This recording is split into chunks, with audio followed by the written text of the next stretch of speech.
Hey, what's up, y'all? This is Lewis Speaks, and I got a question for you. Is your relationship boring or are you just ran through? A lot of people are in relationships and they are disenchanted. They had this idea in their head about what they thought a relationship should be, and they get into this relationship and it's nothing like what they thought. And the thing about it is, it's not abusive, it's not toxic, it's not fraught with any major difficulties. It's a normal, healthy relationship, stable relationship, but they still find that they are bored, that the relationship is missing an element of spice and excitement, pizzazz, you know? And many have been tempted to look for that outside of the relationship, either through emotional infidelity or physical infidelity. Um, Others have just settled into this quiet life of quiet desperation, trying to manage their expectations. But I think that that right there is a concern. A lot of us have these unrealistic expectations about what we think a relationship should be. And we get these unrealistic expectations from the media. A lot of I guess a lot of the times many of us grew up on these soap operas where a relationship was only real if it was fueled by some level of drama and instability.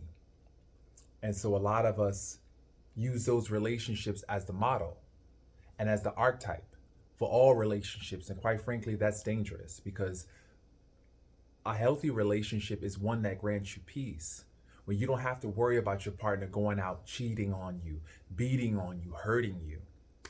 You don't have to worry about that in a healthy, stable relationship. But there are some people who are still in these healthy relationships with good partners, really faithful, loyal, devoted partners, and yet and still they find that they are not satisfied.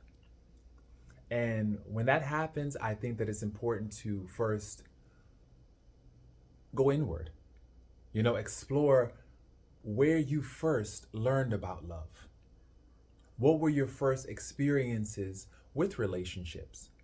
Usually we have to go back into our childhood where our first relationships were with our parents. How were those relationships? Were those relationships fraught with some difficulties, some tension, some conflict, some distress? You have to really examine those relationships if you want to kind of unpack why you feel the way that you feel. I know that in a lot of homes, you know, there are high intensity moments, drama filled moments where you're always living on the edge and on the verge of uncertainty, you know? And if you grow up in those high intensity environments, you're going to grow up with that being the script in your mind. That's your perspective, that's your experience. Um, if you grow up in a home where there's always drama, there's always something, whether it be the rent not being paid on time and you're facing eviction, whether it be parents moving in new lovers and you're having to deal with someone who is volatile or abusive or emotionally reactive in the household. Or it could be just, there's always chaos, there's always something going on, whether it be a relative calling up with some level of drama. It's like that's what you're used to. So, of course, when you enter into a healthy, stable, peaceful relationship, that's going to seem boring to you because you're so used to these high octane, high intensity relationships, that are fueled with so much drama and unhealthy dynamics. And so you really have to get used to and get acclimated to being in a healthy relationship. Many of us grew up in homes that were unhealthy, that were toxic environments. And pretty much we just had to live in survival mode. And so if we're not living in survival mode, if we're not getting that adrenaline rush, then we feel like there's something wrong. There must be something wrong with my relationship if I'm not feeling that queasy feeling, that nervous feeling. you know, that, and which some people call butterflies. They feel like if I'm not feeling those butterflies, then this person must not be the right person for me. And that's not necessarily true.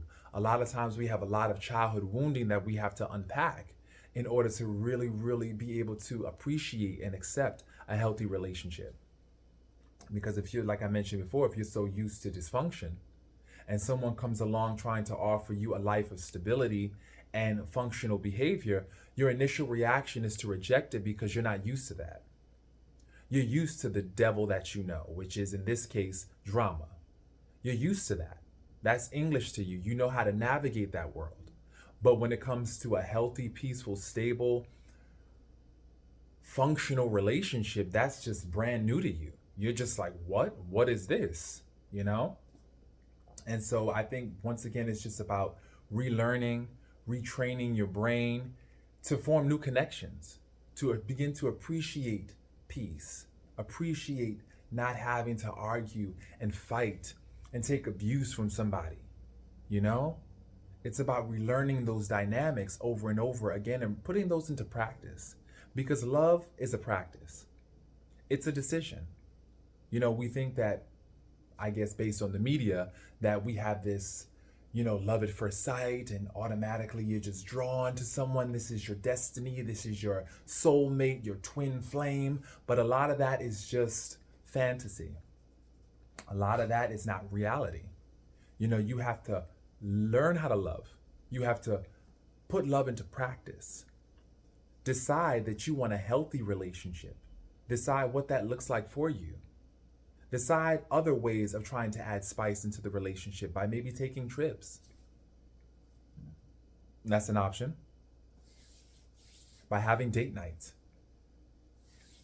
By doing something exciting together. Some new experience. You know, that can create wonderful feelings and closeness and intimacy that's healthy, as opposed to this person cheating on me and I got to check their phone and I have to always live on the edge, wondering and worrying. That gets exhausting. You know, as you mature, you start to realize that I don't need that drama. That drama creates elevated blood pressure. That drama creates heart palpitations. That drama creates elevations in your sugar. That drama creates difficulties breathing and respiratory issues. It's unhealthy as you get older to have all those dramatic situations in your life. When you're younger, of course, you think that that's fun. That's exciting. You know, it gives you something to do. But as you get older and you have so much more responsibilities on your plate, from not only work, but also spirituality, trying to manage a home, trying to manage your relationships, you need peace. You need people that promote peace and well-being in your life, not people that are going to stress you out to the point where you're ending up in crisis units or in hospitals. No. So you have to decide. As I mentioned earlier, love is a practice, love is a decision. You have to decide whether or not you want peace or you want aggravation and pain. Because at the end of the day, me personally, I'd rather a peaceful relationship with someone I can trust and relax around than having to be around someone that I always got to be cautious and suspicious of and wonder and worry and always having to look over my shoulder and watch my back. That's exhausting. That's exhausting, you know? You want a peaceful relationship where you have the option to include some element of healthy drama. And when I say healthy drama, I mean, for example, the drama that comes from choosing whether or not you want to do this excursion versus this excursion. You want to go on this trip versus that trip. You know? Because life in itself is going to cause natural drama. You know, development, when you think about development and the life cycle stages and all that, you're naturally going to have a lot of drama, you know, from births to deaths to upheavals to twists and turns. You're going to naturally have those. So why create more drama and chaos in your life than is necessary? You know, why create those cycles of drama and chaos? You know, it's not beneficial. And so once again, if you feel as though your relationship is boring, begin to look inward.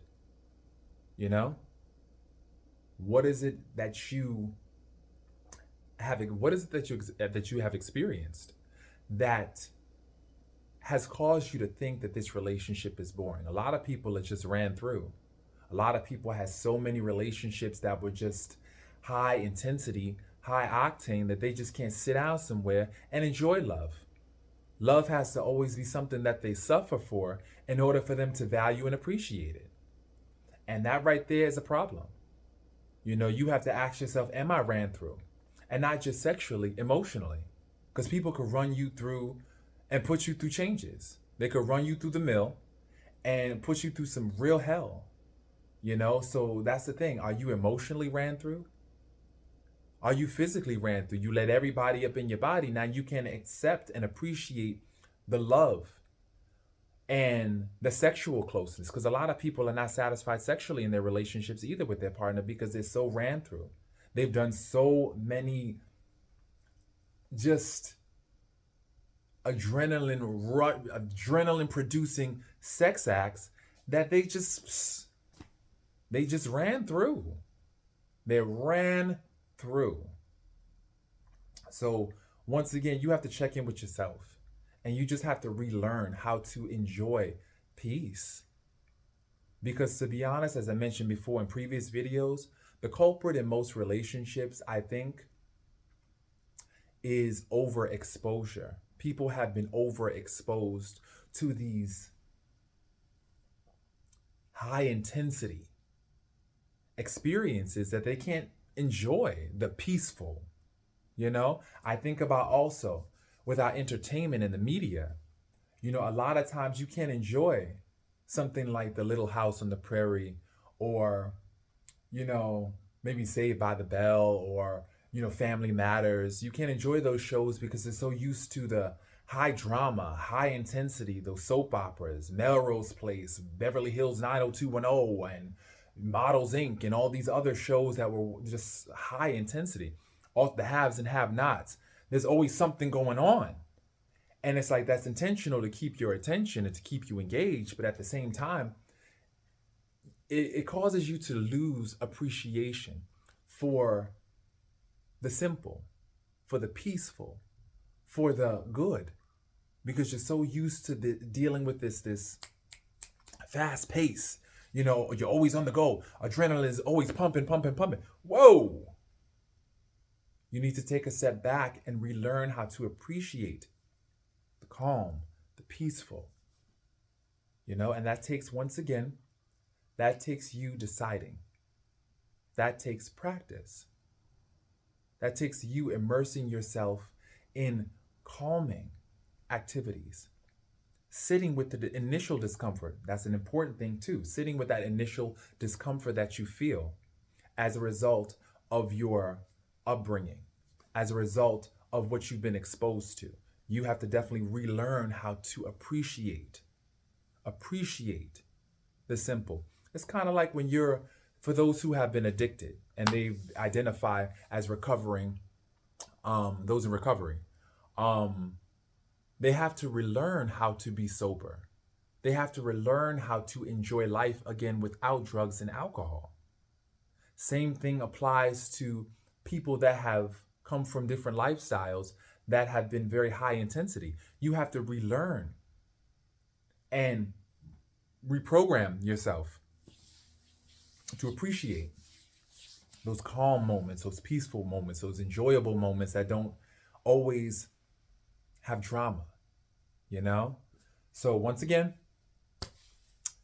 if you feel like your partner is boring, begin to look inward. Try to do your work. Try to understand where this is coming from. And also try to maybe initiate some fun activities you can do that are healthy, as opposed to activities that will just frustrate you, leave you both suspicious of one another. You know, because to be honest, the most important thing in a relationship to me is trust. If you can't trust someone, then you can't relax. And if you can't relax, then you don't feel safe. And if you don't feel safe, then it's not going to last. So I hope this video was helpful. Definitely like, subscribe, and share the video. And I hope you enjoy this wonderful day. Peace, y'all.